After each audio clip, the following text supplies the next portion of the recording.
Hi friends, நம்ம வந்து ட்ரஸ்ட்டுக்கு போயிருந்தோம்னு சொல்லியிருந்தோம். அது வந்து நாய்களுக்கான ட்ரஸ்ட்டு. அங்கே வந்து குட்டிகள் மட்டுமே 60க்கு மேலே இருந்துச்சு. அது இல்லாமல் நிறைய நோய்வாய்ப்பட்ட நாய்களும் இருந்துச்சு. அது இல்லாமல் கை கால் இல்லாத நாய்களும் இருந்துச்சு. அதெல்லாம் வந்து தனித்தனியாக அழகாக செப்பரேட்டாக வச்சு பராமரிச்சுட்டு வந்தாங்க. நம்ம வீட்டு நாய்களை கூட நம்ம இந்த அளவுக்கு பராமரிச்சிருக்க மாட்டோம். அவங்க அந்த அளவுக்கு கேரிங்காக பார்த்துட்டு இருந்தாங்க. ஏதாவது டிசீஸ் இருந்துச்சுன்னா கூட அதை வந்து அருவருப்படாமல் க்ளீன் பண்ணி சூப்பராக மருந்து போட்டு சூப்பராக பார்த்துட்டு இருந்தாங்க.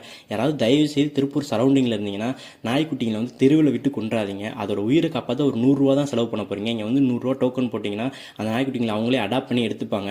அதுக்கப்புறம் அது சேஃபாக அவங்க 3 நேரம் சாப்பாடு போட்டு பார்த்துப்பாங்க.